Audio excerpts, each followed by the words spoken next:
What's going on, everyone? Jeremy here from The Quartering. I hope you're having an absolutely wonderful day. Could this finally be the final nail in the coffin for Disney and their quest to destroy everything wholesome from our childhood and inject it with modern ideologies and modern politics? Well, the slew of new headlines after the second week in the box office is brutal. Snow White suffering the worst humiliation yet after woke's Rachel Zegler remake now tanked at the box office, with ticket sales plummeting nearly 70% in the second weekend.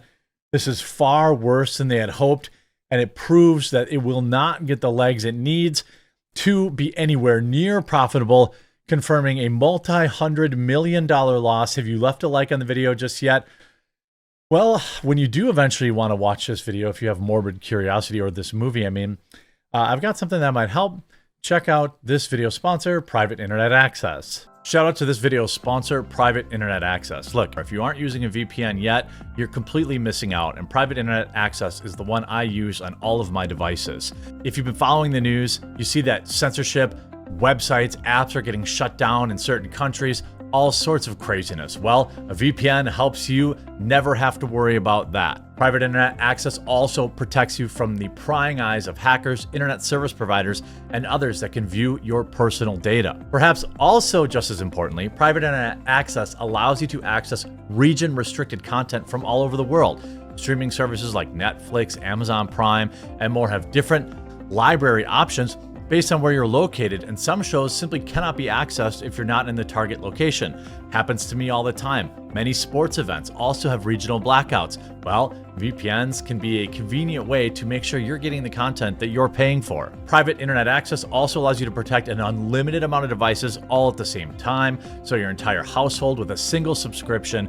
And I've been working with Private Internet Access so long that I have an absolutely massive discount available to my viewers. Link in the description below. Get Private Internet Access today using my link. Save huge, protect your computers, access all the content that you've been paying for, and ensure that your internet is never censored. Snow White suffers worst humiliation yet. The woke Rachel Zegler-led remake of Snow White has reached a humiliating new low after failing to ignite at the box office. The live-action remake of the 1937 classic cartoon has earned a dubious new honor, with the current lowest IMDb rating of all time, 1.6 out of 10, with over 270 reviews.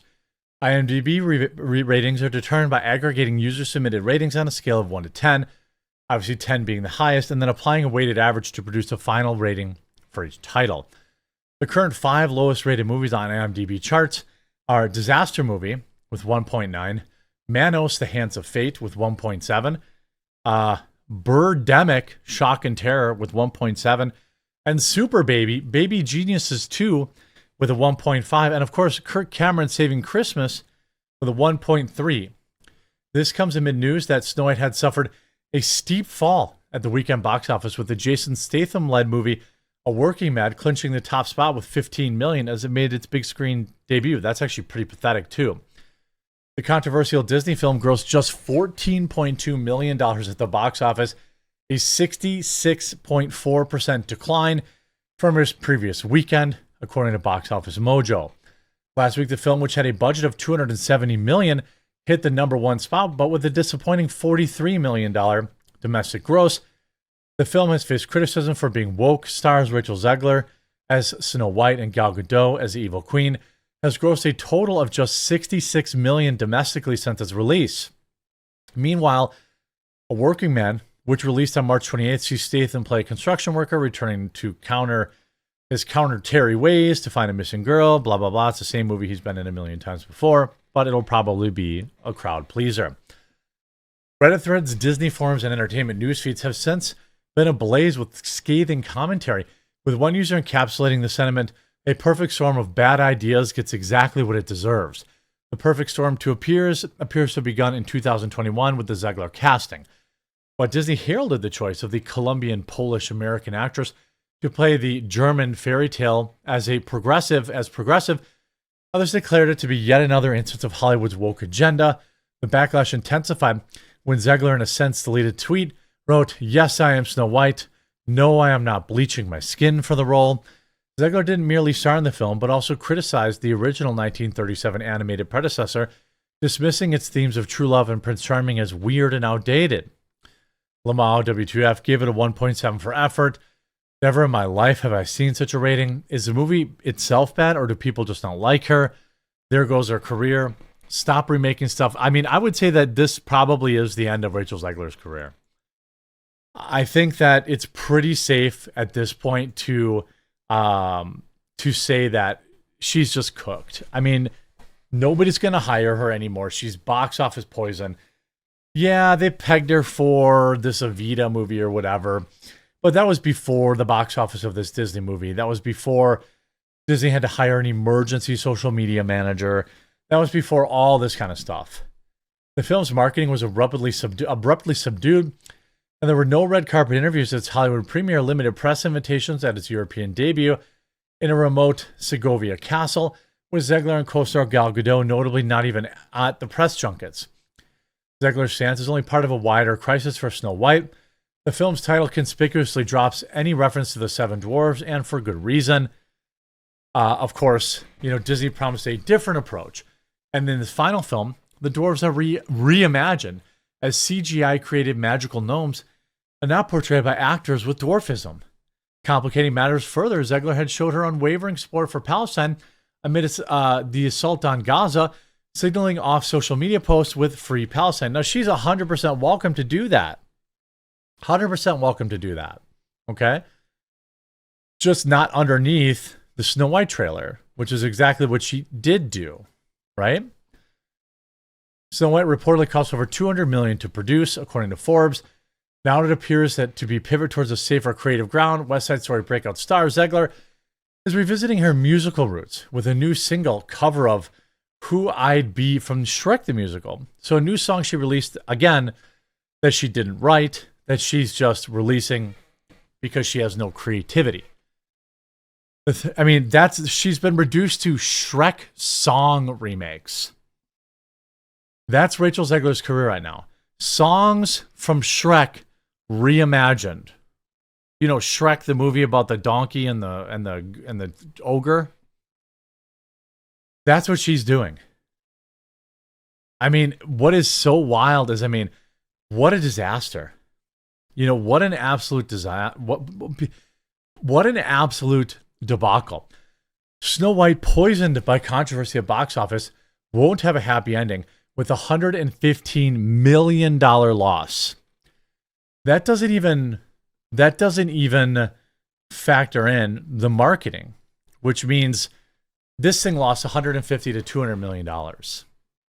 Broken down, the total box office is based on a possible $100 million take at the domestic box office, which is under the $115 million gross of Dumbo. This movie did worse than Dumbo.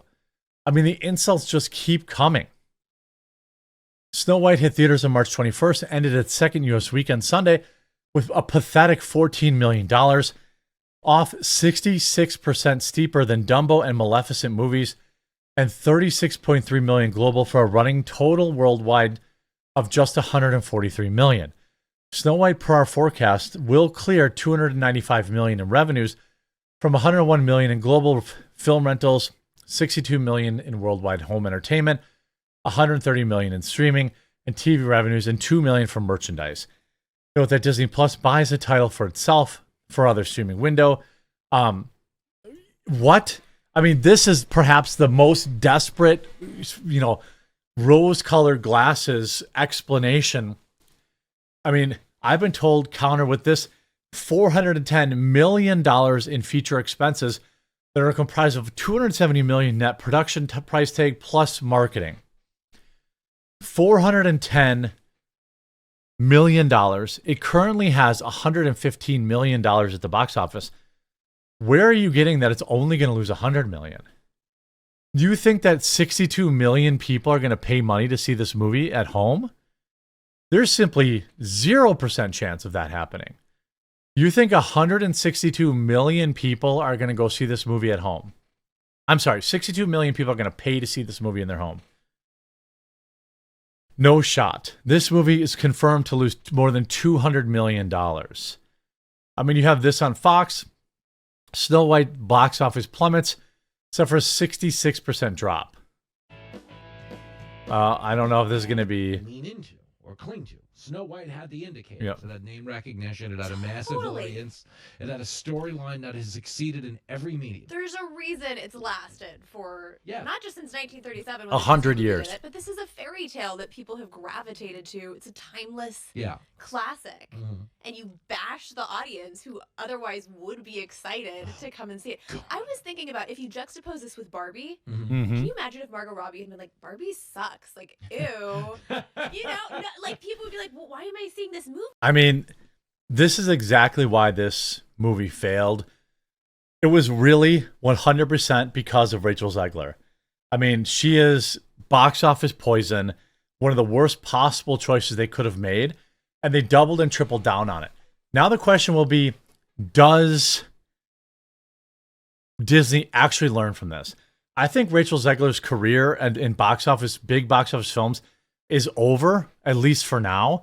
Nobody's going to want to touch the bad press that comes with this. She's going to go move to Paris and be a fashion model or something like that, like Amber Heard, because her career is completely cooked and it couldn't have happened to a worse person. I hope you enjoyed this video. If you did, make sure to leave a like on it. If you haven't yet, please subscribe and follow down below. We'll talk to you again real soon.